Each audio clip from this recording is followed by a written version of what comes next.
Yayındayız Ayşe. Hepiniz hoş geldiniz. Bugün SGD'de ASAM için önemli ve heyecanlı bir gün. Bu heyecanımıza, mutluluğumuza ortak olduğunuz için teşekkür ediyor ve hepinizi en içten duygularla selamlıyoruz. Geçmişte ve günümüzde milyonlarca insanı etkileyen olgulardan birisinin göç olduğu hepimizin malumu. Türkiye tarih boyunca kitlesel sığınma hareketleri de dahil olmak üzere pek çok kez göç hareketleriyle karşılaşmış ve Suriye kriziyle birlikte uzun yıllardır dünyada en fazla sığınmacı ve mülteci bulunan ülkesi olmuştur.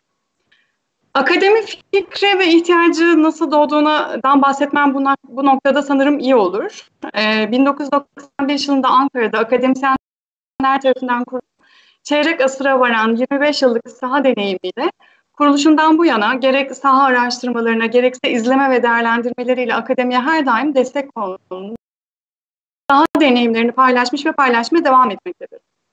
Bu süreçte pek çok kez SGD'de ASAM'ın güçlü pratik kapasitesinin teoriye aktarılması ve akademi ile pratiğin bir araya gelmesi ihtiyacını değerli akademisyen dostlarımızla beraber konuştuk, tartıştık. Aslında temelde bu ihtiyaç bizi akademinin kuruluşuna getirdi diyebilirim özetle. Bu kapsamda Ankara'da 22 Aralık 2019'da SGD'de Göç Akademisi'nin kurulduğunu daha evvel pek çok kez duyurmuş, denk geldiğimiz platformlarda da paylaşmış idik bu bilgiyi. Biz bugün bu heyecanı ve gururu sizinle tekrar paylaşmaktan ve Göç Akademisi'nin faaliyetlerine bir yenisini daha eklemekten mutluluk duymaktayız. 22 Aralık tarihi bizim için çok önemli bir tarih. Zira Sığınmacı ve Göçmenlerle Danışma Derneği'nin kuruluşu 22 Aralık 1995. Her iki kurumun kuruluşunun aynı tarihe denk gelmesi akademiye verdiğimiz önem için küçük bir sembol olarak nitelendirmekte sakınca yok sanırım. Göç Akademisi, sığınmacı kavramını adında ilk kullanan sivil toplum kuruluşu olan SGD'nin uzun yıllardır sahada edindiği bilgi ve tecrübesiyle pratik ile teorik bilginin buluşturulması, göç alanındaki aktörler arasında diyaloğun sağlanması, akademik bilgi paylaşımının güçlendirilmesi, bilimsel yazına katkıda bulunulması, nitelikli bilimsel çalışmaları desteklenmesi amacıyla göç alanında çalışan değerli akademisyenlerin, uluslararası kuruluşların ve en başta genel koordinatörümüz Sayın İbrahim Vurgun Kaldığ'ın ve hepsi birbirinden çok kıymetli çalışma arkadaşlarımızın destekleri ve cesaretlendirmesiyle geçen sene bu zamanlar yola çıktıktan kısa bir süre sonra 22 Aralık 2019 tarihinde kuruldu. Bu maksatla 2020 yılından itibaren SGD'de Göç Akademisi bünyesinde Hakemli Dergi, seminer programları, göç kütüphanesi, araştırma bursları, eğitimler, araştırmalar ve raporlar, paneller ve konferanslar gibi çeşitli faaliyetlerimizi gerçekleştirmek için çalışmaları başlattığımızı ve çok yakın zamanda yayın için makale çağrısına çıkacağımızı, araştırma bursları için başvuru koşullarını ilan edeceğimizin haberini de bu vesileyle paylaşmak istedim. Bu kapsamda 2020 yılında Edirne'de yaşananlara dair elimde gördüğünüz raporu hazırladığımızın haberini de vermek isterim. Rapor sürecine dair belgesel niteliğinde pek çok fotoğraf, yazılı bilgi ve veri içermektedir. Bu raporun PDF versiyonuna erişmek için açıklamalarda yer alan adres ile iletişim kurulabilir. Bu adresten arkadaşlar size PDF versiyonu mutlaka ulaştırmaya çalışacaklar. Oldukça önemli belgelerin, fotoğrafların yer aldığını şimdi aynı heyecanla paylaşabilirim. Yine bir başka önemli başlık olan ve aslında yüz yüze ve multidisipliner bir metot ile yapmayı planladığımız göç okulu çalışmalarına pandemi koşullarına uygun olarak 2020 yılında online platformlarda devam ettik. Yakın zamanda bu eğitimlerin bu alana ilgi duyan herkesin ulaşabileceği şekilde kapsamlı içerikleriyle devam edeceğini de paylaşmak isterim. Çok heyecan duyduğumuz göç söyleşileri ismini verdiğimiz oturumlara bu ilk söyleşiyle başlıyoruz. Göç konusu hayatın her yerinde, her alanında var. Az evvel bahsettiğim gibi niyetimiz aslında göçü mutfağı ile, şehire etkisiyle her başlıkta ve yüz yüze söyleşmek idi. Ancak pandemi nedeniyle ertelediğimiz bu heyecanımızı daha fazla tutamadık ve online platformlar vasıtasıyla sizlerden gelecek olan yoğurtlayacak şekilde her 2 haftada bir canlı olarak yapmak üzere yola çıktık. Tüm programı, başlıkları ve konuşmacıları hemen hemen tüm yıl için netleşti diyebilirim. Bu konuda hem çok heyecanlıyız hem de bizi destekleyen herkese bir kez daha teşekkür etmek isteriz. Sağ olun, var olun. Bu ilk söyleşide göç tarihine ve bugünün göç ve iltica sisteminin oluşmasına neden olan faktörlere genel olarak bakmak istedik. Sevgili Doçent Doktor Deniz Sert davetimizi kabul ettiği için teşekkür ederiz. Özyeğin Üniversitesi Uluslararası İlişkiler Bölümü öğretim üyelerinden doçent doktor Deniz Sert, lisans derecesini Koç Üniversitesi Uluslararası İlişkiler, yüksek lisans derecesini London School of Economics Avrupa Birliği çalışmaları dalında yaptıktan sonra siyaset bilimi alanındaki doktora derecesini 2008 yılında City University of New York'tan almıştır. Doktoradan sonra Koç Üniversitesi Göç Araştırmaları Uygulama ve Araştırma Merkezi, Mira Koç'ta uluslararası göç konularında farklı araştırma projelerinde çalışmış. Boğaziçi, Okan ve Koç Üniversitelerinde uluslararası ilişkiler üzerine çeşitli dersler vermiştir. Doktor Deniz Sert'in araştırmaları zorunlu, uluslararası, düzensiz ve ulus ötesi göç, çatışma, sınır yönetimi ve sivil toplum konularına yoğunlaşmış. Bu konularda birçok akademik yayını bulunmaktadır. Avrupa'da göç ve hareketlilik alanında bir Jean Monnet kürsüsü bulunmaktadır. Bir buçuk saat kadar sürecek olan bu söyleşi YouTube üzerinden bir tane aslında haber bültenleri. Düzenli olarak o ay ya da o 3 ayda bir yapılmış olan, gerçekleşmiş olan her türlü etkinlik veya gelişmelerin bülten halinde yayınlanması önemli hedeflerimizden bir tanesi. Yakın sesim geliyor mu? Zannediyorum Deniz Hanım hazır. Ben bu sefer umarım hiç bölmeden sözünüzü tamamen size bırakmış olacağım. Hazır mıdır? Hazırım diye düşünüyorum. Böyle küçük aksilikler olabiliyor tatlı heyecanlarda diyelim. Ama özellikle bu bu yayınla beraber kaydedilen bu yayınla beraber bir video kütüphaneye ilk adım attığımızı söyleyebiliriz. Bunlar ileride hatırlayacağımız güzel anılar olacaktır. Buyurun Deniz Hanım. Tekrar merhaba. Yani Ayşe dediği gibi biz aslında ya bugüne kadar en az iki tane deneme yaptık. Yarımşar saatten önce neler oldu bilmiyorum. Şu an bir yankı ya da sorun var mı? Sanırım yok.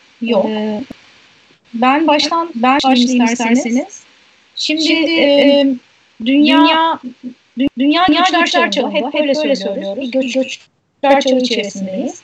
Herhalde bu söylem de genelde aslında bu kitaptan geliyor diyebiliriz. The Age of Migration. Heinz Kessels ve Mark Miller tarafından yazılmış. Hani bizim de kendi alanımızda yani uluslararası göç alanında, göç çalışmaları alanında yani kutsal kitabı olarak nitelendirebileceğimiz bir kitap. Eğer bu konularla ilgiliyseniz yani kitabı mutlaka edinmenizi tavsiye ederim. Kitabın Türkçesi aynı zamanda Bilgi Üniversitesi yayınlarından çıkmıştı. Bu baskısı değil ama eski baskılarından bir tanesi. Ama maalesef şu an stoklarda kalmamış durumda. Belki ASAM Akademi'nin yapacağı işlerden bir tanesi bunu bir daha canlandırmak. Belki de bu son baskıyı çeviriye sunmak olabilir.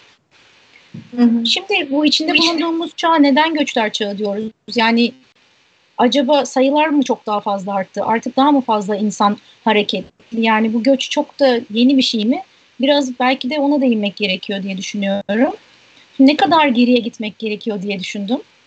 Yani gerçekten ne kadar geriye gitmeli? Aslında 200 bin yıl öncesine gidebiliriz. Yani Homo sapiens ilk modern insana kadar gidebiliriz ama merak etmeyin ben bugün oraya kadar gitmeyeceğim. Ben aslında daha çok böyle 1945'i nokta olarak alacağım. 1945 öncesi ve sonrasına odaklanacağım. Bu aslında dediğim gibi biraz da hani kitaptan da burada esinlendim. Bu arada kullanacağım bazı haritalar var sunumda. Bunları da kitapta görebilirsiniz. Şimdi 1945 öncesinde de çok geriye aslında gitmeyeceğim. Sömürgecilik ve kölelik, sözleşmeli işçilik, endüstrileşme ve transatlantik hareketler, işte o dönemde Avrupa içerisindeki göç hareketlerine bakacağız. Ondan sonra iki Dünya Savaşı arasındaki dönemi çok hızlı geçeceğiz ama benim aslında asıl odaklanmak istediğim bölüm İkinci Dünya Savaşı ve sonrası. Çünkü bugünkü dünya düzenini, hani İkinci Dünya Savaşı'nın sonuçlarını anlamadan bugünkü dünya düzenini de, bugünkü göç sistemini de anlamak çok mümkün değil. Şimdi buraya baktığınız zaman bu haritaya, burada 17. ve 19. yüzyıl sömürgecilik bağlantılı göç hareketlerini görüyoruz. Buradaki kısa kesik çizgiler Avrupalı sömürgecileri gösteriyor. Düz çizgiler köle ticaretini, uzun kesim çizgilerde sözleşmeli işçi hareketlerini göstermekte. Şimdi bu dönemle ilgili yani çoğunuz zaten işte Avrupalı sömürgecilerin hareketliliğini ya da köylükle ilgili birçok şey okumuşsunuzdur ama bence buradaki en ilginç hareketlilikten bir tanesi sözleşmeli işçi hareketleri. Yani bu sözleşmeli işçilerin koşulları aslında o durumda, yani o dönemde çok çok da iyi değil. E, Yani çok iyi sayılmaz ama zaman içerisinde kontratları bittiğinde bulundukları yerde kalıyor ve geri dönmüyorlar. Bu neden önemli? Bu özellikle mesela Hindistan'daki kas sisteminden bir kaçış yöntemi diyebiliriz o dönem için. Zaten bu uzun kesik çizgilere bakarsanız Hindistan'dan doğru hareketleri de görüyorsunuz haritada. Ya bu dönemdeki temel üç hareketlenme bu ve gördüğünüz gibi yani bütün dünyada da bir hareketlilik var. Yani genel olarak böyle yani insanların o dönemlerde de 17. 19. yüzyılda da hareket ettiklerini, yani bir göç alanı yaratmış olduklarını görüyoruz. Şimdi bu kölelikle ilgili bir resim. Bu resmi böyle aklınızda tutmanızı istiyorum. Çünkü ileride paylaşacağım başka bir resimle bağlantısını kurmak adına. Burada gördüğünüz gibi beyaz köle tüccarı, işte müşteri orada sandığın üzerinde oturuyor. Kölenin özellikle dişlerini gösteriyor. Yani neredeyse hani bu size herhalde bir şey hatırlatıyordur. Yani atların da satın almadan evvel dişlerine bakarlar, sağlıklı mı değil mi diye. Burada da kölenin sağlıklı olup olmadığını anlamak adına diş kontrolü yapılıyor. Diyorum. Bu haritada ise şunu görüyoruz. Bu dönemde, yani bu 1850-1920 yılları arasında endüstrileşme ile bağlantılı göç hareketleri. Harita bunu gösteriyor. Örneğin endüstri devriminin en tepe noktasında görüyoruz ki, yani 1800-1860'lar diyebiliriz buna. Amerika'ya gelen göçmenlerin bu dönemde %60'ı İngiltere'den, %22'si Almanya'dan geliyor. İzleyen dönemde ise Avrupa'dan Amerika'ya doğru İrlanda, İtalya, İspanya ve Doğu Avrupa'dan gelenlerin çoğunluğu oluşturduğunu görüyoruz. Benzer şekilde bu dönemde Güney Amerika'da da özellikle İtalya ve İspanya'dan doğru göç hareketleri var. Gene aynı dönemde bu arada Avustralya ve Yeni Zelanda'ya da Avrupa'dan, özellikle İngiltere'den göç hareketleri olduğunu biliyoruz. Bu arada yani haritana bakarsanız şu küçük kareye, Avrupa içerisinde de insanlar hareketleniyorlar endüstrileşmeyle bağlantılı olarak. Örneğin İngiltere'ye İrlanda'dan, Almanya'ya Polonya, İtalya, Belçika ve Hollanda'dan büyük oranda emek göçü oluyor bu dönemde. Burada sanırım sadece Fransa özel bir konumda. Şu anlamda diğer ülkelerin aksine Fransa göç veren bir ülke değil. 1860 sonrasında doğum oranları Fransa'da fazlasıyla düşüyor. Ve aksine Fransa en başından itibaren göç alan bir ülke durumunda. Yani örneğin İngiltere, Almanya, Amerika'ya endüstrileşmeyle birlikte çok fazla göçmen gönderirken yani Avrupa'nın içerisinden de kendileri göçmen alıyorlar. Yani hem göç veren hem göç alan ülke konumundayken Fransa burada biraz özel statüsünü koruyor diyebiliriz.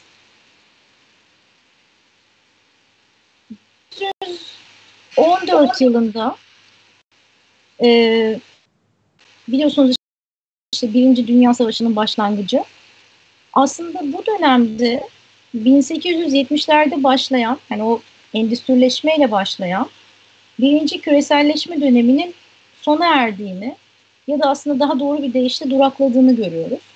İki Dünya Savaşı arasında da ekonomik krizler, milliyetçilik, yabancı düşmanlığında artış, totaliter rejimlerin yükselişi, yani bu iki dünya savaşı böyle anılan bir dönem. Peki bu dönemde bugünü etkileyen çok önemli başka bir şey oluyor. Bilmiyorum tahmin edebilir misiniz ama bu dönem aynı zamanda pasaport kullanımının neredeyse kurumsallaştığı bir dönem. Yani artık pasaport aslında yani çok yeni bir icat diyebiliriz pasaporta. Pasaportla birlikte artık devletler hem çıkış hem girişleri kontrol etmeye başlıyorlar ve resmen pasaport kurumsallaşıyor. Peki göç tamamen duruyor mu bu dönemde? Hayır, durmuyor. Örneğin Almanya yabancı Polonyalı emekçilerin çıkışını kısıtlıyor. Çünkü iş gücü kaybını önlemeye çalışıyor bu dönemde. Fransa ve İngiltere sömürgelerinden iş gücü alıyorlar. Yabancı esirlerin zorla çalıştırıldığı bir dönem bu ayrıca. Amerika'da ise bu dönemde yerlilik, yani nativism dediğimiz kavram güçleniyor. Dışarıdan göçmen alımı değil de Afrikalı Amerikalıların güneyden kuzeye göçünü görüyoruz bu dönemde. Buna genelde literatürde Great Migration deniyor. Büyük göç olarak da çevirebiliriz. Burada da aynen böyle bir göçmen grubunun Amerika'nın güneyinden kuzeyine doğru, işte orada aslında bavulları da var, hareketliliği sırasında çekilmiş bir fotoğraf. Burada bir parantez açmak lazım. Özellikle İkinci Dünya Savaşı başlarken Amerika büyük bir krizden çıkmış. Ekonomik krizden çıkmış. O dönemde Amerikan kanunlarında mültecilik diye bir kavram yok. Yani dünyada da aslında çok böyle mültecilik diye bir kavram yok. Ve Amerika gelmekte olan Yahudiler için örneğin pek bir şey de yapmıyor. Yani bunu aklımızda tutmak lazım. İkinci Dünya Savaşı ile ilgili bu posterleri koydum. Çünkü İkinci Dünya Savaşı her şeyi değiştiriyor. Yani bu posterler genelde işte geride kalan kadınların iş gücüne katılımlarıyla alakalı. Kadınların iş gücüne katılımını değil, aslında dünyadaki her şeyi değiştiriyor diyebiliriz. Çünkü İkinci Dünya Savaşı yepyeni bir savaş türü. Yani teknolojinin gelişmesiyle birlikte artık savaş sadece meydanlarda iki ordu arasında yaşanmıyor. Zaten böyle hani Birinci Dünya, birazcık yani ilginiz varsa Birinci Dünya Savaşı filmlerine baktığınızda genelde görürsünüz. İşte ordular genelde bir savaş alanında karşılıklı yer alırlar ve ordular savaşırlar, ama İkinci Dünya Savaşı pek de öyle değildir. Orada böyle bir değişim olur. Çünkü artık İkinci Dünya Savaşı'nda savaşlar meydanlarda iki ordu arasında yaşanmaz. Şehirler bombalanır, siviller direkt etkilenir, siviller ölür. Yani o yüzden bu İkinci Dünya Savaşı birebir şehirlerin aslında darmadağın olduğu, tamamen yıkıldığı, sivillerin büyük oranda hayatını kaybettiği çok çok büyük bir savaş. Bu dönemde hem zorla çalıştırma var bu arada, hem de hepinizin bildiği gibi Yahudi soykırımı var. İkinci Dünya Savaşı'nın sonuyla birlikte, hani bu resim çok böyle bir mutlu son gösteriyormuş gibi ama İkinci Dünya Savaşı'nın bir sonuyla birlikte aslında göç hareketleri de değişiyor. Şu şekilde endüstrileşmeyle birlikte Avrupa'dan Amerika'ya doğru transatlantik bir göç vardı. Ama İkinci Dünya Savaşı'nın bitişiyle birlikte Avrupa'ya doğru olan göç hareketlerinde bir artış görüyoruz. Neden? Çünkü savaş bitmiş, şehirler yıkılmış ve ben bunu hep derslerimde de soruyorum ve genelde öğrenciler unutuyorlar ama yani her savaşta insanlar ölüyor. Savaşta genelde ölen insanlar da genç erkekler oluyor, genç erkek nüfusu. Ve bu bağlamda İkinci Dünya Savaşı'nın sonunda Avrupa'da bütün bu işte yıkılmış şehirleri yeniden inşa etmek, ekonomiyi yeniden inşa etmek adına büyük bir iş gücü kaybı var. Dolayısıyla İkinci Dünya Savaşı'ndan sonra özellikle Batı Avrupa devletlerinin ciddi şekilde göçmenlere kapıları açtığını görüyoruz. İş gücü bağlamında. Bu noktada Türkiye'ye değinmek lazım. Türkiye bu Avrupa'ya doğru olan göç hareketine biraz aslında geç katılıyor. İşte 1961'de Türkiye ile Almanya bir iş gücü anlaşmasını imzalıyorlar. Bu iş gücü anlaşmasına göre işte Türkiye'den insanlar Almanya'ya gidecekler. Orada bir süre çalışacaklar ve geri gelecekler. Neden Türkiye buna biraz geç katılıyor? Bunun birkaç nedeni var. Birincisi, Türkiye herhangi bir Batı Avrupa devletinin kolonisi hiçbir zaman olmamış. Dolayısıyla o hani sömürgecilik geleneğinden gelen bir göç alanı yok orada. İkincisi, dil bağlantısı da çok yani yok. Üçüncüsü de aslında şunu söyleyebiliriz, coğrafi olarak da biraz daha uzak. Aslında çünkü bütün o Batı Avrupa ülkeleri önce kendi sömürgelerinden, sonra daha yakın ülkelerden, işte o dönemde İspanya, İtalya, Portekiz, işte o dönemin Yugoslavya'sı, oralardan iş gücü alıyorlar. Türkiye dolayısıyla iş alanına biraz geç giriyor. Şimdi Batı Avrupa ülkelerinin, Almanya gibi Batı Avrupa ülkelerinin neden bunu istediğini biliyoruz. Şimdi o dönemde dediğim gibi yani iş gücüne, emek gücüne ihtiyaç var. Dolayısıyla evet göçmenler gelsinler, birkaç sene çalışsınlar, gitsinler isteniyor. Peki Türkiye neden bu sistemin içine girmek istiyor o dönemde? Bunun birkaç nedeni var. Bir tanesi işçi dövizleri. İngilizce'de remittances dediğimiz. İşte Türkiye'nin oradaki amaçlarından bir tanesi insanlar gitsinler, işte geriye o zamanın parasıyla Alman markı göndersin. İkincisi Türkiye'de o sırada işsizlik yüksek oranda. İşte Türkiye'deki işsizlik için de bunu bir araç olarak kullanıyorlar. Üçüncüsü de şöyle bir bakış açısı var. O dönemde işte niteliksiz iş gücünün Türkiye'den yurt dışına giderek orada haline gelmesi, işte Türkiye'nin tarımsal ekonomisinde yani döndüklerinde endüstriyel ekonomiye çevirebileceğini düşünüyorlar. Tabii burada birkaç şey oluyor. İnsanların çoğunluğu geri gelmiyor. Birincisi bu. Yani bugün zaten bunu görüyoruz ki Türkiye'den giden kişiler şu an Avrupa'daki en büyük diasporayı oluşturuyorlar. Aslında burada mekanizmayı işleyen tek şey sanırım işçi dövizleri oluyor. Yani 1990'lara kadar gerçekten işçi dövizleri Türkiye'nin gayri safi hasılasının bir parçası haline geliyor. Türkiye'nin belki de göç hareketlerini oldukça etkiliyor. Şimdi bu demiştim ya demin şu kölelikle ilgili resmi aklınızda tutun diye. Orada kısım arasında aslında ciddi bağlantılar var. Bu arada bu fotoğraf Almanya'ya iş gücü bağlamında Türkiye'den gidecek kişilerin sağlık kontrolünü gösteriyor. Fotoğraf sanırım Karaköy'den Karaköy'de bir yerden bir sağlık merkezi kurulmuş anladığım kadarıyla. Yani o aslında hani nasıl kölenin dişine bakıyorlardı. Hani burada da işte boya bakıyorlar. İşte bilmiyorum dişe de bakıyorlar mı ama burada da böyle bir sağlık kontrolü var. Dolayısıyla hani öyle herkes de gidemiyor yurt dışına. Onun da altını çizmek lazım. Bütün bu Avrupa'nın evet işte göçmenler gelsinler, çalışsınlar ve ekonomimizi kalkındırsınlar nosyonu 1973-74 ile birlikte sona eriyor. Bu fotoğrafta işte o dönemdeki petrol krizini anlatan bir fotoğraf aslında görüyorsunuz işte Amerika'da çekilmiş. Kusura bakmayın hiç benzin yok yazmış adam.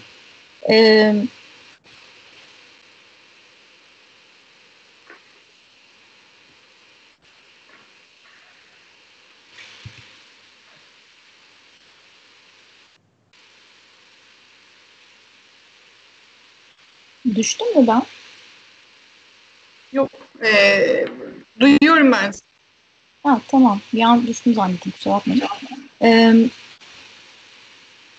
Bu da işte petrol krizini anlatan bir fotoğraf. Petrol krizi dünyadaki bütün güç hareketleri. Yani artık o noktada işte Avrupa'daki ülkelerin büyük bir çoğunluğu, yani Batı Avrupa'daki ülkelerin büyük bir çoğunluğu tamam artık işte ekonomimiz küçülmeye gitmek zorunda kalıyor. Krize giriyoruz.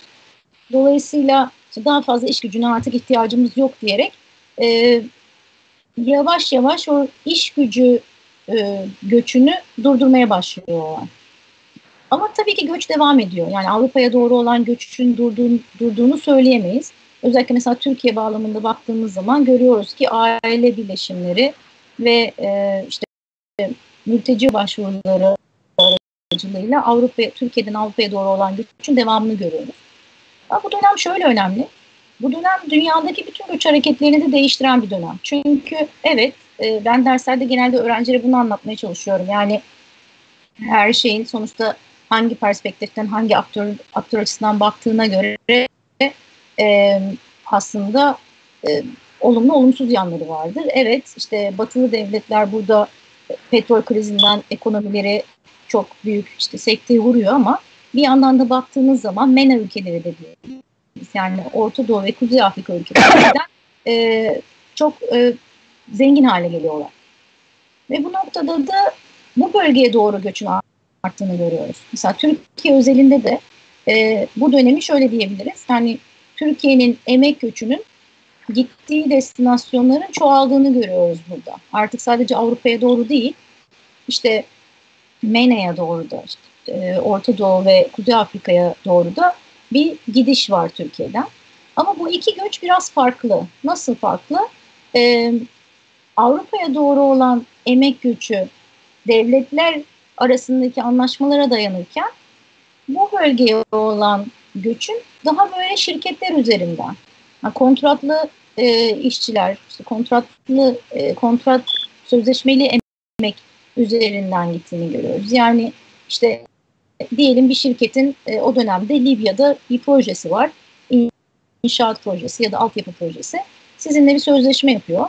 İşte birkaç sene gidiyorsunuz, o proje bittiğinde de geri dönüyorsunuz. Genelde zaten bir kere giden de bir daha gitmiyor. Dolayısıyla aslında bu biraz daha böyle erkek egemende bir göç. Ya da göç hareketi diyebiliriz. Sonuçta ama 73, yani sadece Türkiye'yi değil, o dönemdeki bütün göç hareketlerini etkiliyor. Ben bir şey söyleyebilir miyim burada? Tabii ki. Şimdi hani sunumun başında bir harita göstermişsiniz. Kesik kesik çizgiler ve düz çizgilerin olduğu. Orada hani köy olarak gidenlerle kontratlı gidenler döngüsü gösteriliyordu. Şimdi anlıyorum ki tekrar aslında kontratlarla yeni bir göçe dönmüşüz. Başa mı dönmüşüz?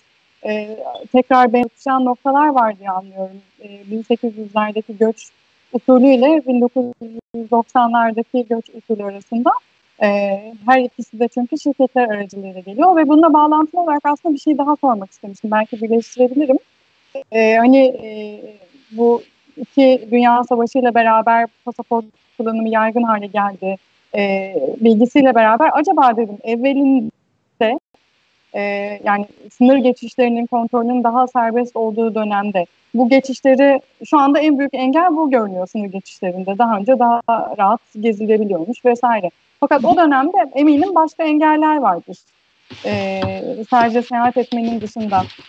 Bu her iki olguyu yani göç böyle sürekli aynı rutini tekrar eden bir şey midir? O dönemdeki yani bir olgu mudur? Bir de o dönemdeki engeller belki başka engeller ve bugün pasaport buna ilan edildi. Yani daha doğrusu devletlerin düzenlemeleri eklendi. Bu her iki dönemde bu anlamda daha sonra mı ya da şimdi mi karşılaştırmak doğru olur? Bir merak ettim diyelim özetle. Pasaport yani, yoktu ama ne vardı? Niye gitmiyorlardı? Veya bugün yine mi şeye dönüyoruz? Köleliğe doğru dönüyoruz. Nasıl oluyor? Yani pasaport yoktu ama o yolculuk çok tehlikeli. Yani yolculuk öyle herkesin alabileceği bir yolculuk değil. Yani düşünürseniz çok uzun zamandan bahsediyoruz.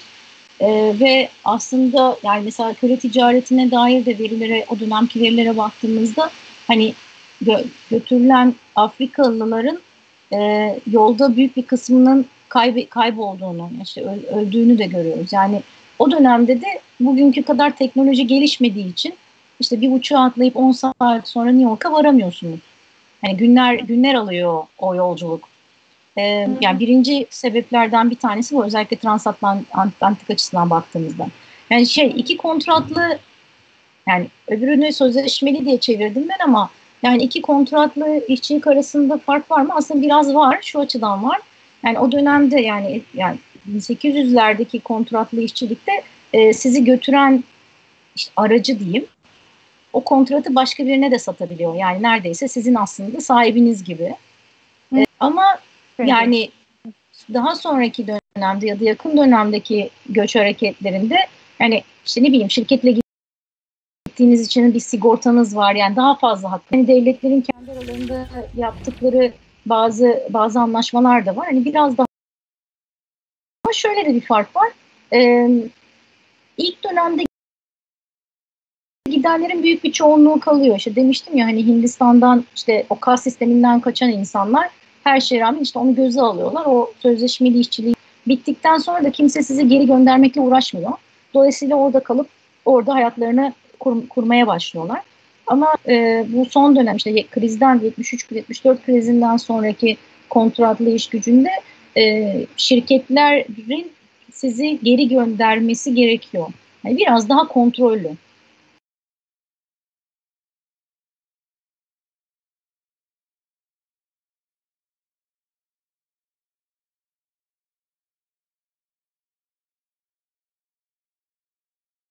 Sonrasında soruları da teker teker Tamam. Sevgili Deniz Hoca'ya sormaya devam edeceğiz. Tamam. Şimdi bu fotoğrafta bilmiyorum yani fotoğraf size tanıdık geldi mi? Yani 1945 dedik şu ana kadar hani çok gerçekten dönüm noktası 2. Dünya Savaşı'nın sonu. 73 dedik. İşte bir de bu fotoğraf. Bu da Soğuk Savaş'ın bitimi. Berlin Duvarı'nın yıkılması. Yani burada bundan sonra da dünya değişiyor. Yani şimdi ben uluslararası ilişkiler 1996'da girdim Koç Üniversitesi'ne. Yani hani artık böyle işte komünizm bitmiş, kapitalizm ve demokrasi her yer işte hepimiz bundan sonra hani living happily ever after vardır yani masalların sonundaki gibi. Bundan sonra hepimiz böyle demokratik, kapitalist, mutlu ülkelerde yaşayacağız gibi bir algı vardı o zamanlar. Yani neydi bu? 1990'da yani Soğuk Savaş'ın bittiğiyle birlikte de çok fazla hareketlilik görmeye başlıyoruz. Bu kimlerin hareketliliği ile birlikte özellikle Avrupa içerisinde hareketlilik görüyoruz. Ama burada da mesela gene Türkiye direkt etkileniyor. Neden?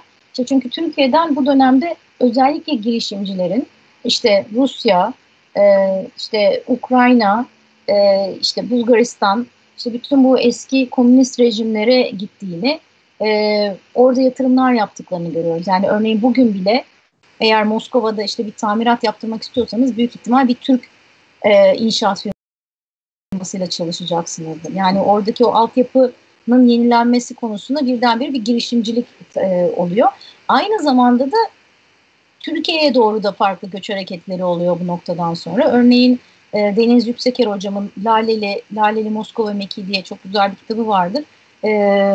Mesela Rusya'dan kadınlar bavullarıyla geliyorlar. İşte buradan kürkler, deriler alıp oraya gidip satış yapıyorlar. Yani burada yeni bir hareketliliğe yol açıyor bu dönem. Soğuk Savaş'ın bittiği dönem. Aynı zamanda bu aslında 2008'e kadar Avrupa içindeki hareketlilikteki artışı da gördüğümüz bir dönem. Özellikle işte Schengen alanının kuruluşu, işte Soğuk Savaş'ın bitmesinden sonra 2004 özellikle 2000'de AB'nin 2004 genişlemesiyle birlikte Avrupa içerisindeki hareketliliğin, AB vatandaşları için hareketliliğin de çok arttığı bir dönem. Sonra ne oluyor? 2008. Yani 2008'de son dönemimizi aslında etkileyen çok önemli bir kriz. Neden derseniz 2008'den sonra artık devletlerin hani gittikçe özellikle Avrupa'daki devletlerin gittikçe daha göç alanında kontrol meraklısı olduğunu, işte aman az insan gelsin, gelen az insan da nitelikli gelsin, işte sermayesi varsa gelsin. Artık gerçekten tam anlamıyla bu görüşün göç alanında hakim olduğunu görmeye başlıyoruz. Yani gittikçe daha fazla o Avrupa yükseldiğini söyleyebiliriz 2008'den sonra. Şimdi burada hep emek göçünden bahsettim. Çünkü genelde hani emek göçü biraz daha böyle trendleri belli ediyor. Çünkü sayılara da baktığımızda aslında hani bütün göçmenler arasında mültecilerin sayısı gerçekten çok az. Yani bir mülteci krizinden bahsedip duruyoruz ama aslında hani benim görüşüm hani ortada halledilemeyecek bir kriz yok. Yani dünya nüfusuna ya da genel göçmen nüfusuna baktığımız zaman oranları çok az. Burada işte belki şeye dikkat etmek lazım. Bugünkü 1945 çok önemli dedim ya. 1945'in çok önemli olmasının bir nedeni de bugünkü mülteci rejiminin de tamamen aslında o döneme dayandırılması. O dönemin mülteci tanımını hala kullanıyoruz uluslararası literatürde. Bu arada 2. Dünya Savaşı ve sonuçları konusunda yani Türkiye'de daha fazla aslında eğitim müfredatında olması gerekiyor. Çünkü ya öğrencilerin büyük bir çoğunluğu üniversiteye gelene kadar bunu pek de okumuyorlar. Şimdi mesela işte benim 14 yaşındaki kızım bu sene liseye başladı. İşte 2. Dünya Savaşı hakkında ne biliyorsun dediğim zaman işte Türkiye Savaş'a katılmadı diyor ve orada noktalanıyor konu. Halbuki İkinci Dünya Savaşı, yani bugünkü uluslararası organizasyonları işte ya da bugünkü uluslararası düzeni anlamak için çok çok önemli. Yani nitekim mülteci rejimi de tamamen bundan sonra kuruluyor. Burada en önemli 1951 Cenevre Sözleşmesi, çoğunuzun bildiği. İşte daha sonra İkinci Dünya Savaşı'na ve Avrupa'ya dair oradaki limitleri kaldıran New York protokollerinden bahsetmek gerekir. Ama ben hani burada bu mültecilik, işte pasaport falan konusuna biraz daha girmek istiyorum. Şimdi bu noktada hani artık 2008'e kadar biz bence evet küreselleştik dediğimiz zaman. Çünkü işte 2008'de kriz oluyor. Ne oldu 2008'de? Belki ondan da birazcık bahsetmek gerekir. 2008'de işte biliyorsunuz Wall Street'te yani büyük bir ekonomik kriz oluyor. Hani Türkiye'yi teğette geçiyor, geçmiyor artık, hani o tartışmaya şimdi girmeyeceğim ama 2008'de artık bütün finansal sektörün ne kadar küreselleşmiş ve iç içe olduğunu gördüğümüz bir dönem. Yani bütün dünya etkileniyor. Yunanistan biliyorsunuz çok fazla etkileniyor daha sonraki dalgalarından. Ekonomik kriz. Yani her ekonomik kriz olduğu zaman devletler kapanıyorlar. İşte 73 petrol krizi bunun bir örneği. En son 2008'de bunun bir örneği. Ben geçen gün Özyeğin Üniversitesi'nde bir sunum yaptım birinci sınıflara. Biraz da ilgilerini çekmek için şey diye bir başlık koydum. Küreselleştik de ne oldu? Şimdi hani yaşıyoruz, evet, yani gerçekten işte 90'lardan sonra ciddi anlamda bir küreselleşme üzerine literatür çok arttı. Ama hani küreselleştik de herkes hareketlendi mi? Hani gerçekten herkes o uçağa atlayıp bir yerden bir yere gidebiliyor mu? Hani bunu biraz düşünmek gerektiğini düşünüyorum. Şimdi burada baktığımız zaman bu veriyi ben Henley Passport Indeks'inden aldım. Uluslararası Havacılık Ulaşımı Derneği'nden verisine dayanıyor. Şimdi dünyada zaten 193 ülke var. 2 tane de gözlemci var. Vatikan ve Filistin. Şimdi eğer bir Japonya pasaportuna sahipseniz 190 ülkeye rahatlıkla gidebiliyorsunuz.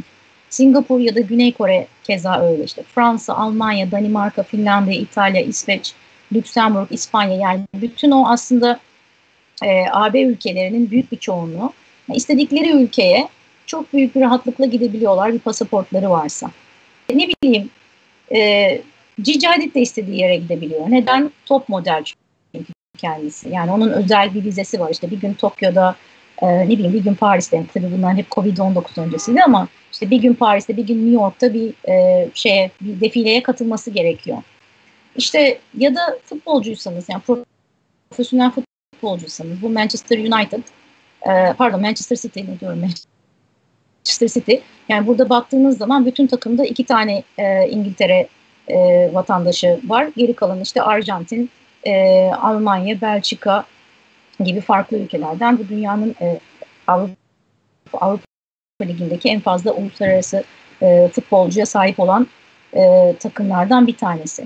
Yani dolayısıyla ya belli bir sermayeniz varsa da bir yerden bir yere gidiyorsunuz. İşte bu sermayeyi ben sadece finansal sermaye olarak söylemiyorum. Yani bir sosyal sermaye olarak da. Peki en kötü pasaportlara bakalım. En kötü pasaportlara baktığımız zaman burada işte Somali ya da Suriye pasaportuna sahipseniz sadece 30 ülkeye gidebiliyorsunuz. Pakistan 33, Yemen 37, Eritrea 38. Yani bütün bu aslında en kötü pasaport sahiplerine baktığınız zaman, ben genelde bu liste size ne hatırlatıyor diye soruyorum öğrencilere. İşte diyorlar ki çoğu Müslüman. İşte ya da işte çoğu Orta Doğu'dan, işte çoğu Afrika'dan.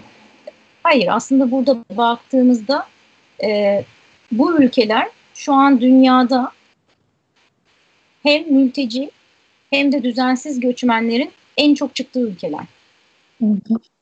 Yani ve yani buraya baktığınızda ya bu insanlar mülteci olarak çıkıyor ya da işte düzensiz göçmen olarak çıkıyor. Çünkü bu insanların başka bir hareketlilik alanı yok artık pasaportlarla birlikte.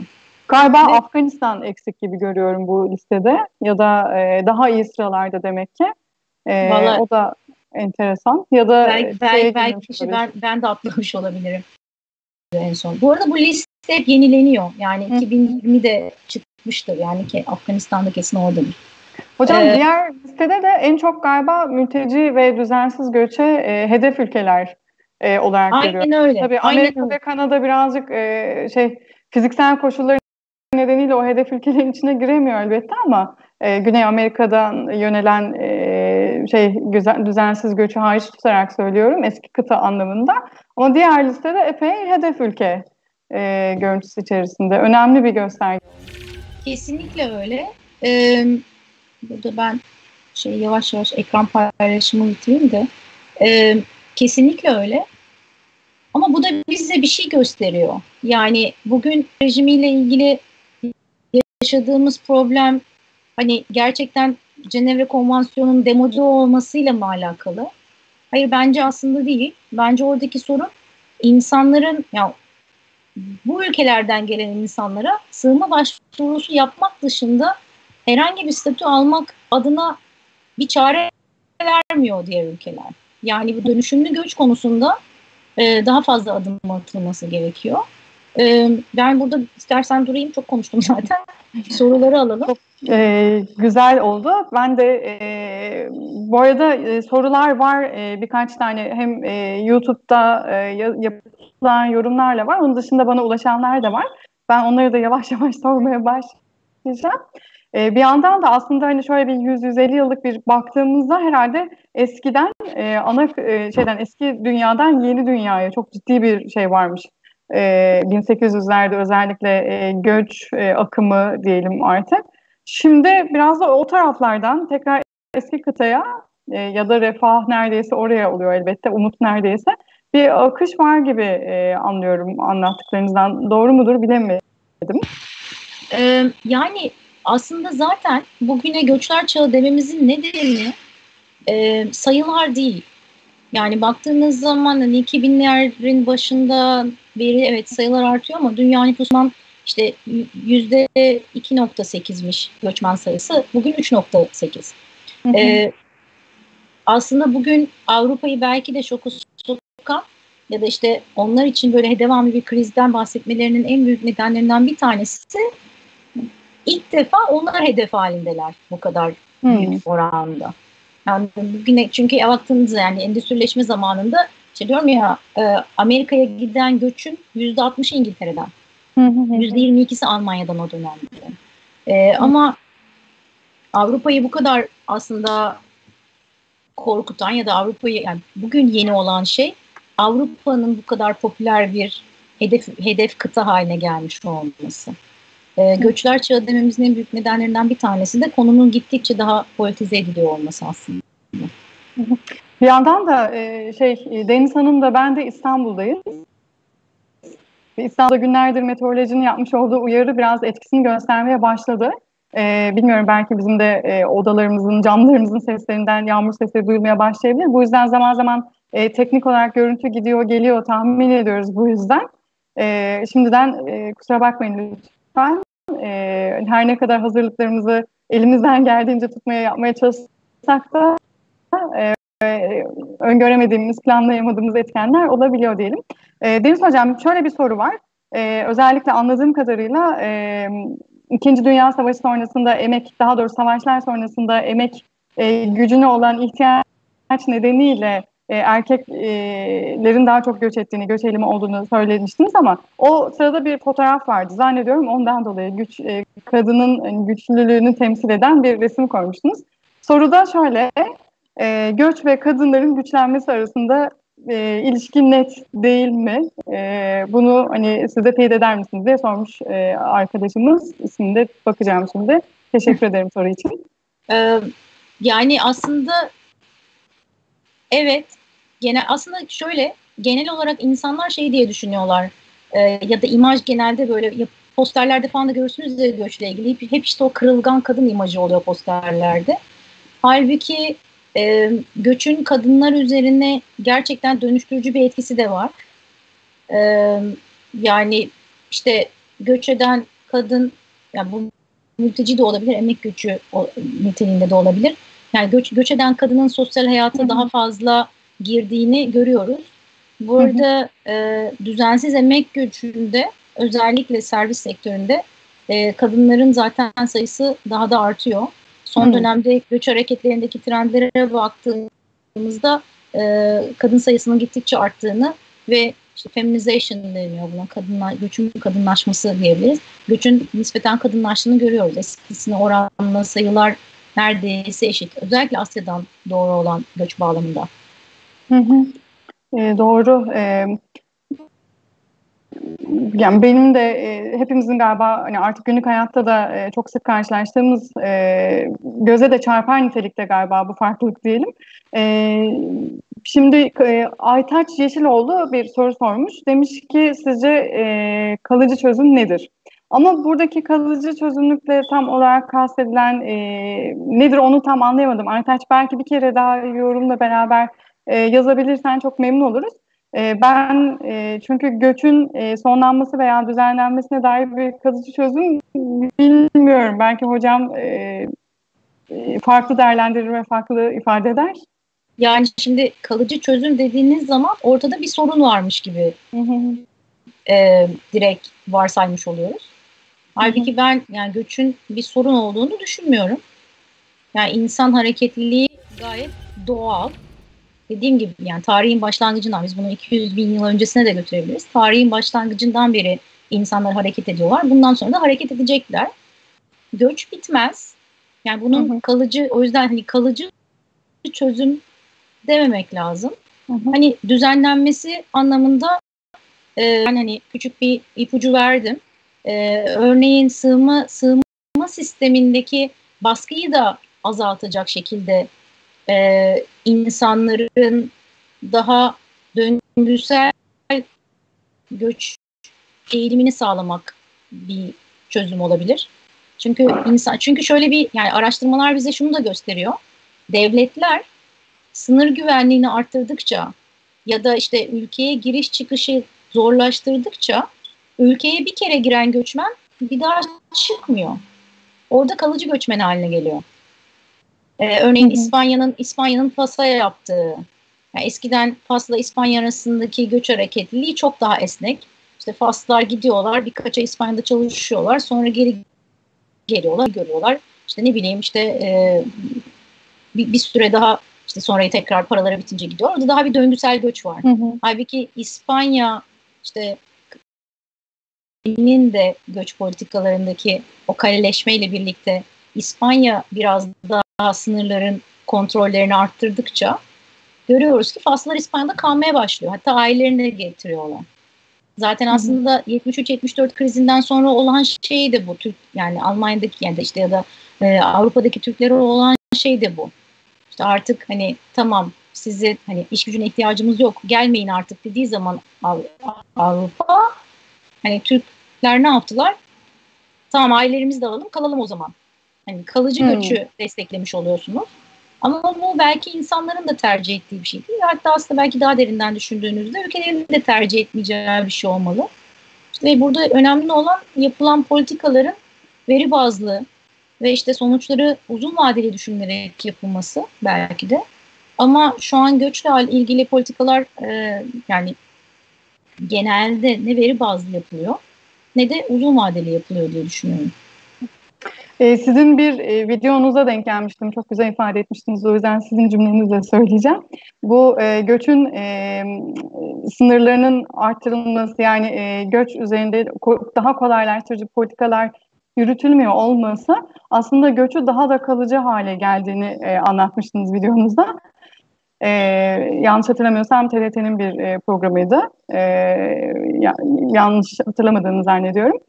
Orada da aslında bu soruyla da çok ilişkili olduğunu düşünüyorum. Ne kadar hani sıkı, strict şeyler, politikalar, kontrollü politikalar üretilir ve göçün aslında politikalarla veya işte kurallarla desteklenmez hale gelirse aslında oradaki göç belki İspanya'daki örneğinden farklı olarak olabildiğince kalıcı hale geliyor ve bu kadar zorlukları aşarak bir kere varmış olan kimse dönmemek için ailesini de getiriyor.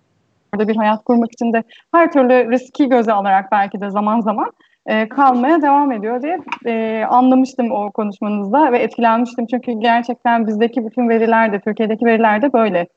Buna hizmet ediyor. Bir de yani tabii bir de aracılara da hizmet ediyor. Yani siz ne kadar sınırları yükseltirseniz, yani sınır korumalarını yükseltirseniz ya da işte duvarları yükseltirseniz, yani duvarı burada mecazi anlamda da kullanıyorum. Mesela aracılar, işte onlara işte göçmen kaçakçıları örnek verebiliriz. aracılar da fiyatlarını yükseltiyorlar. Yani biliyorsunuz burada bir fiyat politikası var. Yani yapılacak olan yolculuk zorlaştıkça hani fiyat da yükseliyor. Yani birileri bundan da kâr ediyor aslında. Doğru. Onu da biraz kırmak gerekiyor belki de. Bir yorumda şöyle demiş Ceren Yalnız, Türkiye'deki mültecilerin büyük bir kısmının da az önce saymış olduğunuz en kötü pasaport sahibi ülkelerden geldiğini söyleyebilir miyiz? Sorulmuş soruyu.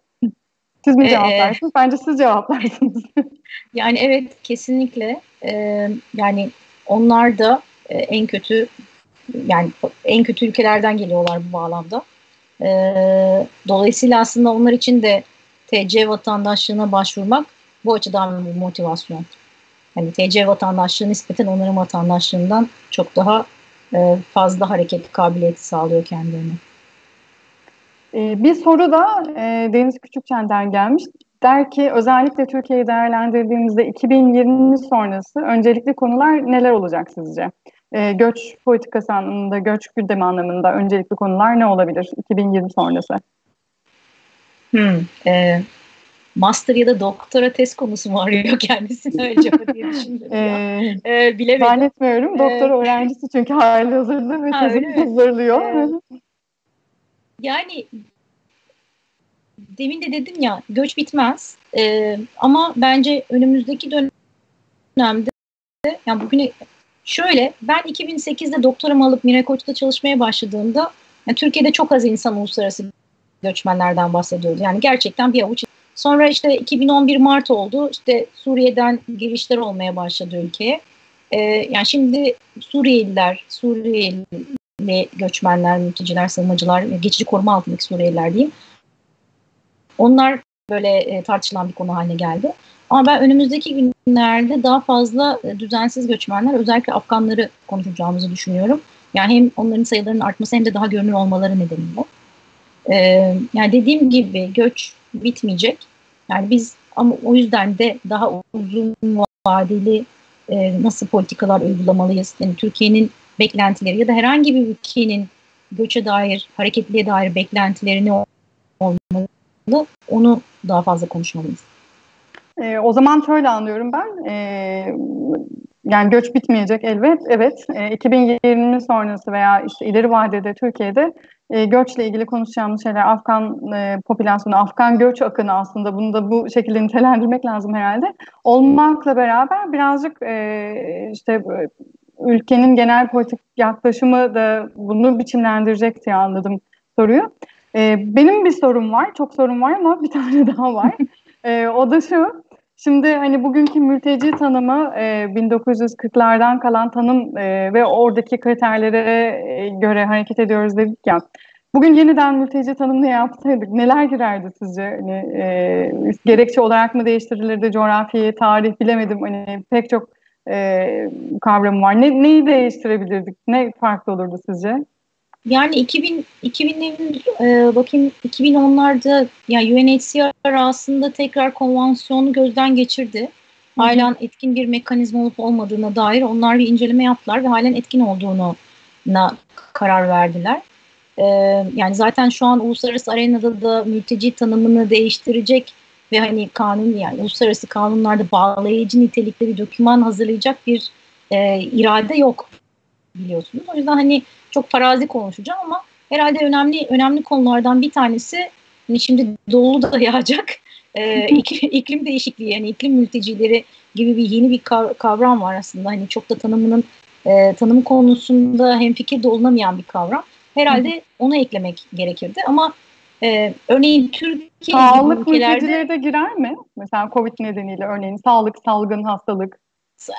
Aynen, yani salgın onlar da girebilir ama örneğin Türkiye gibi ülkeler en başta buna kesinlikle karşı çıkacaklardır. Yani dediğim gibi, yani şu an zaten herhangi bir tanımı bağlayıcı nitelikte değiştirebilecek bir irade yok. Yani elimizdeki en iyi doküman biliyorsunuz önceki sene ortaya çıkan küresel mutabakatlar. Küresel mutabakatlara baktığımızda da yani evet, çok hoş. Yani bir araya geldiler ve en azından bir şey imzaladılar.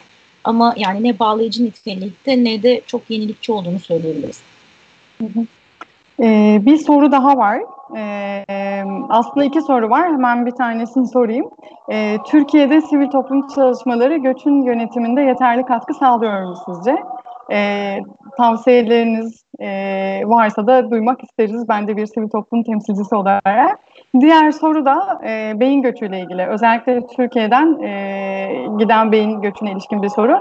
Öğrenciler sürekli hareket halinde. Bu beyin göçüyle gidip ondan sonra tekrar gelmesi göçün olumlu, olumsuz etkisi midir, geliyorlar mı, nedir diye iki soru var şu anda. Bir tane daha gelmek üzere geliyor. Şimdi birinci soru, sivil toplum kesinlikle en baştan beri çok ciddi bir boşluğu doldurdu Türkiye'de. Yani yönetişim alanında ama şöyle bir problem ben görüyorum yani benim açımdan. Hak savunuculuğu konusunda biraz geri kaldı. Yani en baştan beri sivil toplumun göç alanında yaptığı, özellikle Suriyeliler özelinde maalesef çok böyle yardım temelli projeler, yardım temelli politikalar izlenmesine dair. Bir keza hükümetin de öyleydi zaten. Yani sivil toplum biraz hak temelli politikaların oluşumu konusunda geri kaldı diyorum. Ama o da yani Türkiye'deki konjonktürün şu an bunun yapılmasına uygun olmamasıyla bağlantılıdır herhalde diyorum. Bir de o konuda şöyle bir şey var, yani bunun sektörleşmesi beni biraz rahatsız ediyor. Hani burada da çuvaldızı kendime batırıyorum aslında. Yani hani şey yapmayın, hani üzerinize alınmayın, ama göç gerçekten bir sektör haline geldi. Yani herhalde Türkiye'de şu an sivil toplum kuruluşu olup da göçmenlerle ilgili bir proje yapmayan, işte bir fon almaya çalışmayan kimse yok. Ama yani bu projelerin gerçekten insan hayatına dokunup dokunmadığı konusunda çok fazla soru işareti var kafamda. Çünkü yani ben bunun örneğini hep veriyorum. İşte donörden para uluslararası örgüte geliyor. Uluslararası örgüt yerel bir kendisine partner buluyor. Ya işte yerel partner işte ne bileyim işte daha küçük partnere gidiyor vesaire derken, yani aradaki etkileşim sırasında fonların büyük bir kısmının eridiğini düşünüyorum. İkinci soru beyin göçüyle ilgiliydi. Beyin göçü konusunda yani literatürde de büyük bir tartışma var. Yani burada mesela Dünya Bankası'nın yaptığı bir çalışma vardı Gana ile ilgiliydi. Gana örneğin çok iyi tıp eğitimi veren bir ülkeymiş. Yani ben de bilmiyordum, okumuştum sadece. Ve ancak şöyle, eğitiminizin sonunda Gana'da zorunlu hizmet yapmanız gerekiyor. Büyük bir çoğunlukla da Gana'da bu zorunlu hizmeti yapmak yerine insanlar Amerika'ya gidip Amerika'da cerrah olmaya karar veriyorlar. Şimdi düşünürseniz hani burada aslında Gana vergileriyle işte kamusal, yani kamu üniversiteleri, devlet üniversitelerinde eğitim almış kişiler işte Amerika'ya gidip sonra kendi çıkarları için işte ülkeye hizmet etmeden terk edip gitmişler. Yani böyle mi bakmak lazım? İşte yoksa hani buna başka bir şekilde mi eğilmek lazım? Yani bunun üzerine çok fazla tartışabiliriz. Hani geri geliyorlar mı? Yani benim elimde doğrusunu isterseniz özellikle son dönemde Türkiye'den giden beyin göçüne dair bir veri yok. Dolayısıyla geri dönüş üzerine de bir veri yok. Ama şunu söyleyebilirim. Covid-19 kesinlikle bu hareketliliği de çok negatif olarak etkilemiş durumda. Yani benim kendi üniversitemde de şu an uluslararası öğrencilerim var. Ama yani ben genelde her dersin başında işte bundan sonra gitmek istediğiniz yer neresi diye sorarım. Şu çocuk mesela bana Türkiye diyor. Neden? Çünkü gelememiş. Yani Zoom'dan katılıyor derslere. Çünkü girememiş. Yani giriş çıkış yasak gireceği ülkeden. Dolayısıyla Covid'den sonra ne olacağına da biraz bakmak lazım. Galiba 2008 sonrası dönüm noktalarından bir tanesi olarak da 2020'yi koyacağız. Her sektörde, her alanda elbette, bir tek göç alanında değil. Ama göçü doğrudan etkiledi. Sınır geçişlerini çok doğrudan etkilediği için. Dün basında gördüm, İngiltere artık Covid pasaportu isteyecekmiş giriş çıkışlarda. Ve dolayısıyla hani Covid pasaportu ikinci bir pasaport mudur, yoksa gerçekten sağlıklı olduğunu gösterir bir takım dokümanları sağlama mıdır? Ayrı bir konu olmakla beraber galiba hani ikinci Karaköy'de gösterilen fotoğrafa ek olarak, belki fotoğraf olmayacak ama koşuştura gerçekten salgın hastalıklardan veya virüslerden, bakterilerden ağrı olduğumuzu gösterir dokümanlarla ancak turistik maksatlı bile gezmemizde, gitmemizde bir takım oluşumlara sahip olmamız gerekecek diyelim. Bu dokümanları sağlamamız gerekecek diye anlıyorum. Kesinlikle, zaten şimdiden etkilemeye başladı. Yani mesela Japonya Türkiye'ye vize uygulamaya başladı. Biliyorsunuz hani daha önce vize serbestisi vardı. Hani bütün ülkeler yani yavaş yavaş uygulamaya başlıyor. Bir yandan ama şöyle bir şey oluyor. Sınırlarda en ufak bir esneklik olduğu an çok hızlı bir insan hareketliliği olduğunu da görüyorsunuz. Yani çünkü işte hani o demin dediğim şey hani içeri bir kapağı atayım sonra bir daha zaten çıkmam mentalitesiyle hani o yüzden önümüzdeki sene de biraz ilginç olacak. Yani sınırların açıldığı dönemde izlemek gerekiyor aslında ne olup biteceğini de biraz. Tam bu konuyla ilgili bir Osman Küçükçen'den bir soru var. Pandemi sebebiyle kaynaklanan ekonomik durgunluk malum demiş. Bu durumda Türkiye'de STK'lar ve kamu tarafından uygulanan göçmen politikaları sürdürülebilir olacak mı? Herhalde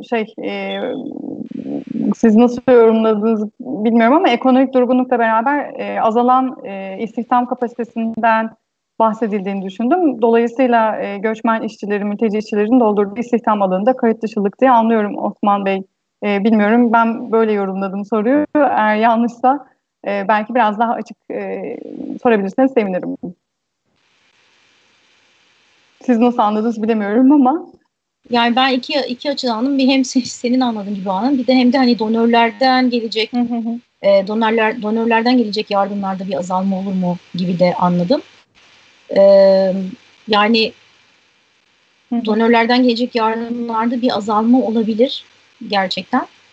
İstihdam konusundaysa ya bilmiyorum buna iki yönü de bakabiliriz.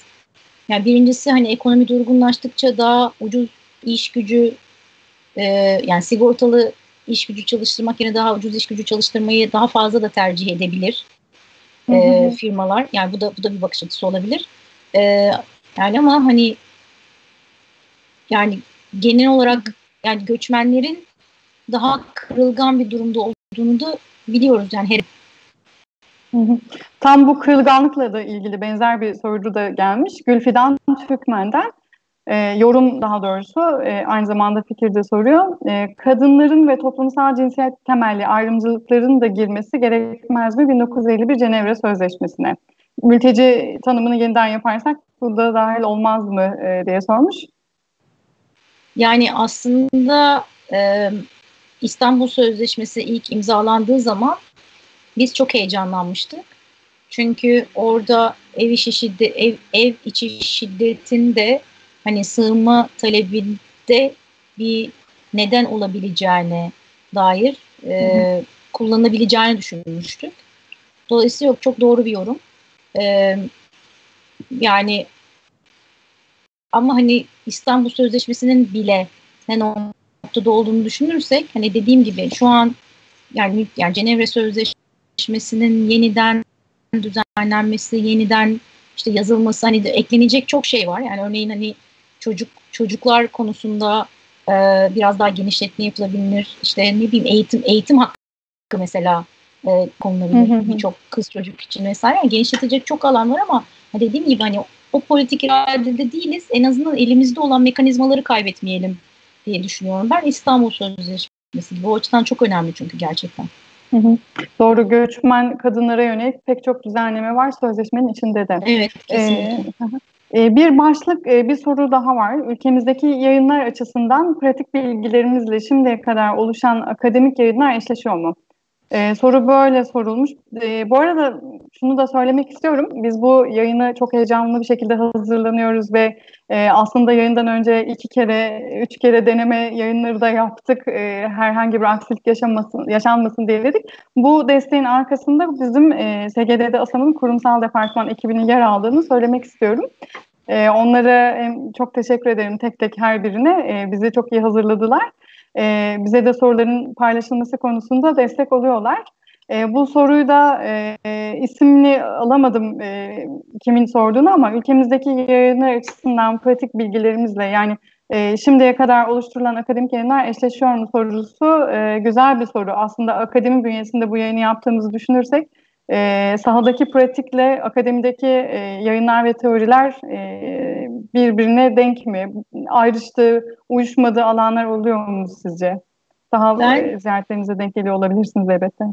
Bence yavaş yavaş oraya doğru gidiyoruz. Yani ülkedeki yani bu göç alanında açılan işte yüksek lisans doktora programlarının artması, işte merkezlerin çoğalmasıyla birlikte yavaş yavaş sahadaki birikimin akademiye yansımalarını görmeye başladık. Çünkü yani sivil toplum alanında çalışan gençlerin de işte yüksek lisans yapmak ya da doktora yapmak gibi bir eğilim içerisinde olduğunu ben görüyorum.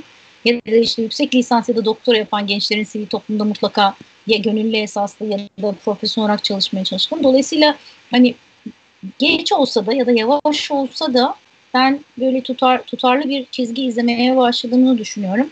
Hani nitekim işte böyle Asam Akademi, işte Gar Akademi, İGAM Akademi gibi farklı farklı aslında oluşumların da buna çok fazla önümüzdeki günlerde destek vereceğini de düşünüyorum. Ben de aslında bu yoruma hem katılıp hem de hepsini tebrik ederek paylaşmak isterim sevincimi de. Bir tarafı olarak pratik alanda çalışan kurumlardan biri olarak aslında gerçekten ileri dönemde her STK'nın, her akademik bakışın bir arada alanı güçlendireceğini, zenginleştireceğini, işte göçe dair var olan belki de yanlış söylemleri de değiştirmeye faydası olacağına dair ümidim çok yüksek. Umarım çok kısa zamanda, çok fazla uzun vadede değil, çok kısa zamanda çıktılarını da görmeye başlarız diye umut ediyorum. Sorular var mı diye baktım. Yeni bir sorumuz daha varmış. Türkiye tarihinin göç hareketlerini düşündüğümüzde Türkiye'nin göç politikalarındaki ivmeyi nasıl değerlendiriyorsunuz? Örnek çalışmalar gösterebiliyor mu diye sormuş. Burada da isim yok, o yüzden isim paylaşamıyorum isimsiz sorularda. Kusura bakmayın. Çok hızlı. Yani ivme çok hızlı. Türkiye çok hızlı adapte oluyor. Evet, çok hızlı öğreniyor. Özellikle bu işte sınırların daha sınır kontrollerinin artması, işte sınırlardaki duvarların örülmesi, işte daha az insan ama daha nitelikli insan gelsin vesaire gibi konuları gerçekten çok hızlı öğreniyor diyebilirim.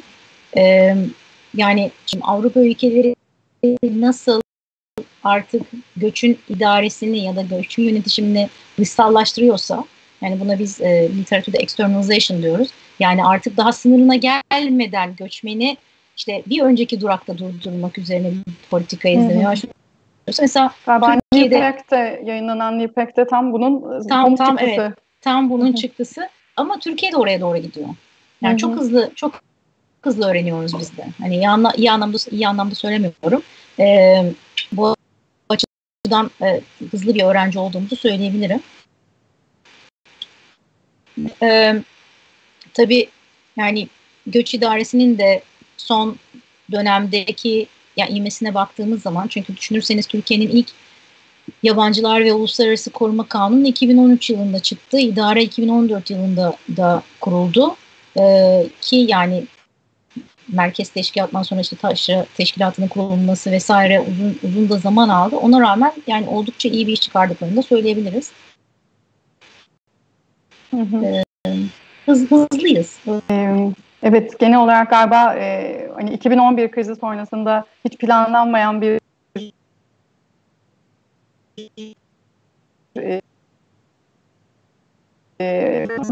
söyleyebiliriz. Hızlılıkta kastınızın tam bu olmadığını biliyorum.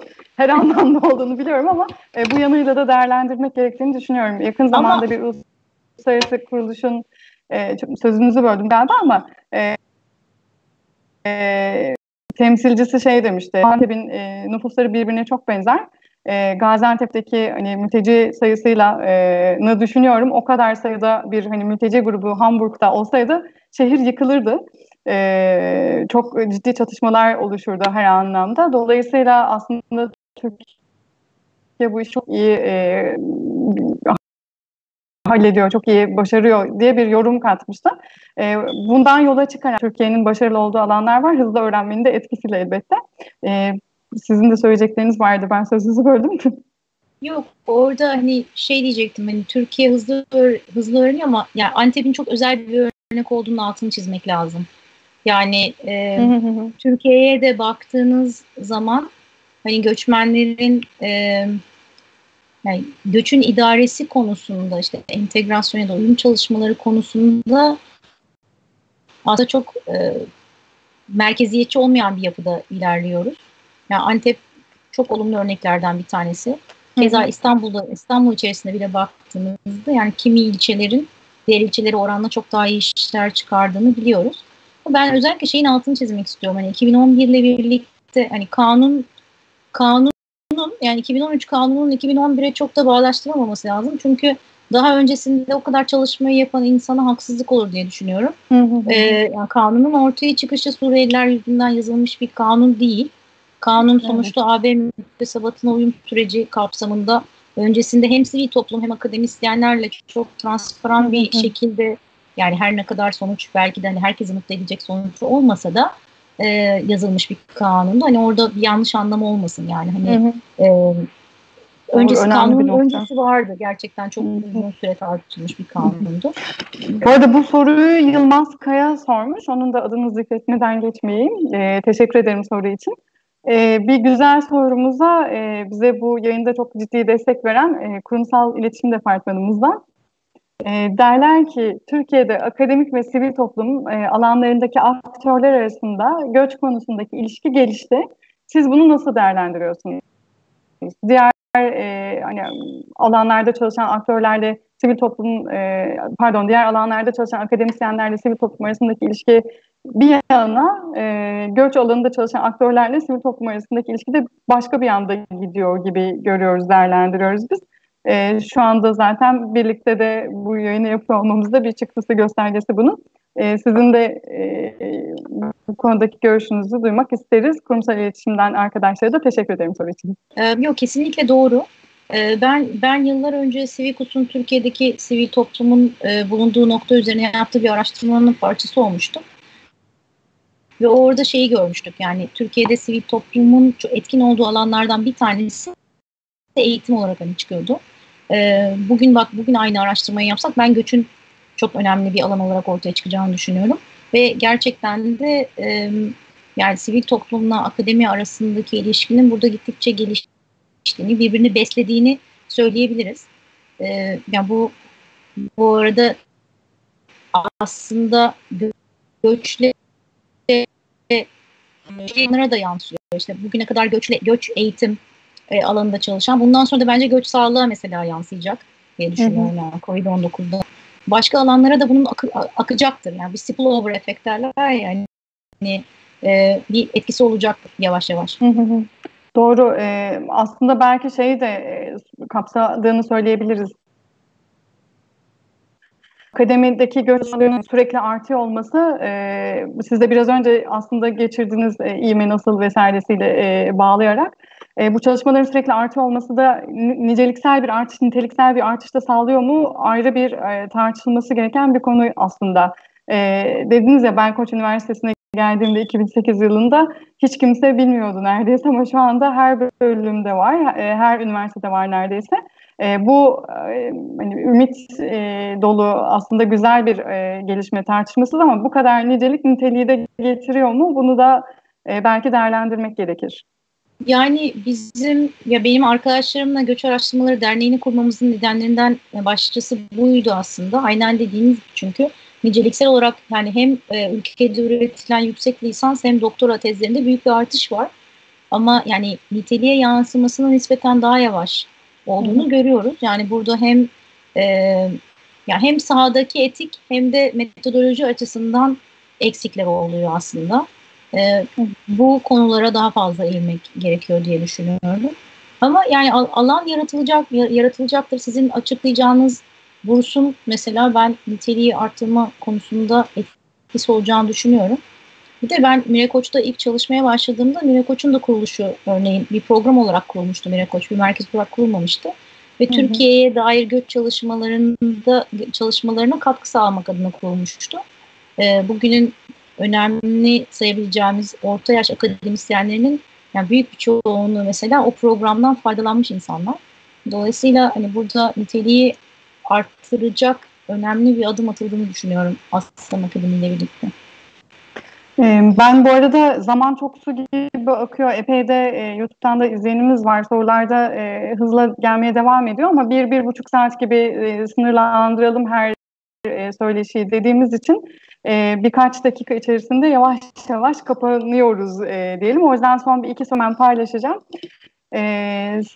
sizinle. Gökçe Nur demiş ki çünkü göçmenler ülkelerinden çıktıklarında vatandaşlıktan çıktıkları zaman haklarını kaybediyorlar ve maalesef haklar yurttaşlara verildiği için insan haklarından da mahkum durumdalar. Zannediyorum Gökçe Nur yorum yapmış konuşmamızdaki bir noktaya. Bu da zaman zaman sorun olduğu doğru. Bilmiyorum sizin bu yoruma ilişkinki görüşünüz nedir? Yani vatansızlık elbette ki çok büyük bir sorun ama her göçmen ya da her sığınmacı ülkesinden çıkar çıkmaz vatandaşlığı elinden alınmıyor. Yani vatandaşlıktan çıkarmak için de ülkelerin izlemesi gereken belli prosedürler var. Yani o öyle yani herkese yapılan bir uygulama değil, onu söylemek istiyorum. Yani bugün geçici koruma altında Türkiye'de yaşayan Suriyelilerin büyük bir çoğunluğunun halen Suriye kimlikleri ya da yani işte pasaportları, Suriye vatandaşlıkları duruyor. Yani devletler bunu yani bazı devletler bunu korumak adına başka politikalar uyguluyorlar. Örneğin zamanda Almanya'da yaşayan Türkler için çifte vatandaşlığı kısıtlayan uygulamalar getirmişti. Türkiye onların Türkiye'deki haklarını kaybetmemeleri adına bir mavi kart uygulaması başlattı.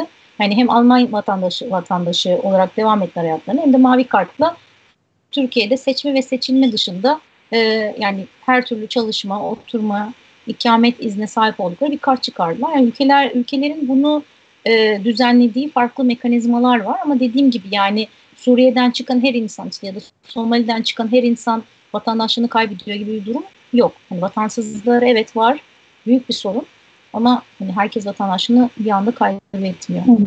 Galiba kendi hani uyruğu altında bulunduğu, bağlı olduğu ülkenin içinde olmadığı için oradan kaynaklı, vatandaşlık bağından kaynaklı hakları erişemiyorlar. İçinde bulundukları ülkede de göç ettikleri, sığındıkları ülkede de vatandaş olmadıkları için bütün hak ve hizmetlere erişimde problem yaşıyorlar diye anladım son demde diyelim yorumu. Gülfidan Türkmen bilemediklerini vurguluyorlar. Herhalde haklarını bilemediklerini vurguluyorlar. Bu noktada mülteci kadınları güçlendirmek için hocamızın önerileri neler olabilir diye sormuş. Mülteci kadınları güçlendirmek için ne yapmak lazım? Bundan sonra da bir sorumuz daha var. Onu da aldıktan sonra yavaş yavaş artık bir sonraki yayına doğru sonlandırmamız gerekiyor diyelim. Mülteci, bu arada yani şeyi de altını çizmek lazım. Yani mülteci kadın dediğimiz zaman çok geniş bir kitleden de bahsediyoruz. Yani bu kadınların nereden geldikleri, işte ne bileyim geldikleri ülkede zamanında ne yaptıkları, eğitim durumları vesaire. Yani bunların hepsi farklı politikalar gerektirecektir. Yani şunu yapmamak lazım ama aman kadındır işte istihdam sağlayalım. Nasıl istihdam sağlayalım? İşte hadi otursunlar patik örsünler sonra hepsi patik satsın. Yani ya bunu yapmamak lazım. Yani biraz daha çeşitlendirmek, kadınların farklı alanlarda istihdamını sağlamak önemli. İşte ne bileyim ben özellikle mesela şeyi çok beğeniyorum. Coding konusunda özellikle kadın öğrencilere verilen destekler vesaire. Yani ya aslında şunu demek istiyorum. Yani sistem konusunda TC vatandaşı kadınlara ne yapmak istiyorsak mülteci kadınlara da onu yapmamız gerekiyor. Yani politikaları böyle çeşitlendirmek gerekiyor. Hani sektörler kadınlara ayrılmış, bazı sektörler erkeklere ayrılmış gibi davranmamak gerekiyor. Sektörel çeşitlilik sağlamak gerekiyor. Bu şey gibi Afrika'da mesela kamplarda, mülteci kamplarında zamanında işte kuaförcülük eğitimleri vermişler. Ama yani bir kampta kaç tane kuaför olabilir? Yani anlatabiliyor muyum? Hani bu açıdan istihdamı yani istihdam edilebilecekleri alanları çeşitlendirmek lazım. Son sorumuz, toplumun mülteci ve sığınmacılara yaklaşımını nasıl buluyorsunuz? Türkiye toplumunun mülteci ve sığınmacılara yaklaşımını nasıl buluyorsunuz diye güzel bir soruyla zor. Zor ve güzel bir soru. Zor ve güzel bir soru. Yani toplumun büyük bir kesiminde o ilk zamanlardaki sabır ve hoşgörünün gittikçe azaldığını görüyoruz. Yani nitekim yapılan araştırmalar da bize bunu gösteriyor. Tutulan bazı işte yapılan kamuoyu araştırmaları, tutulan bazı barometreler de bize bunu gösteriyor. Yani bunun da aslında ben biraz kısa vadede iyi yönetilen, vadeli sonuçları pek düşünülmeyen politikalar sonucu olduğunu düşünüyorum. Çünkü başlangıçta hatırlarsanız Suriyeliler ilk geldiğinde onlara misafir dendi. İşte bu yani işte ta muhacir ensar geleneğine kadar geri giden ve Türk toplumunun aslında gerçekten kalbine konuşan bir politika oldu. O dönem için gerçekten işe de yaradığını düşünüyorum. Ama biliyorsunuz yani şu an Türk toplumunun büyük bir kesiminde ama misafirliğin de bir sonu var. Yani misafir dediğin bir süre kalır ondan sonra gider gibi bir artık hoşnutsuzluğun daha fazla egemen olduğunu görüyorum ve yani maalesef bunu da her kesimde de görüyorum. Yani herhangi bir göçmen ya da mülteciyle hayatının herhangi bir noktasında hiç kesişmemiş, hiç karşılaşmamış, yani hiçbir fikri olmayan insanlarda da bu var. Bu insanlarla hani birlikte yaşayanlarda da var. Bu da aslında biraz korkutucu. Ben zaten o yüzden genelde uluslararası göç alanında verdiğim derslerde işte bu dönem mesela bir ders veriyorum. Direkt şey diye başlıyorum. Yani göç ile ilgili kafanızdaki her şeyi unutun. Yani yepyeni bir sayfa açın. Yani bembeyaz bir sayfa. Çünkü hep ön yargılı başlıyoruz. Ve işte bu ön yargılarımızda zaman içerisinde gittikçe daha hoşnutsuz bir toplum oluşmasına da neden oluyor.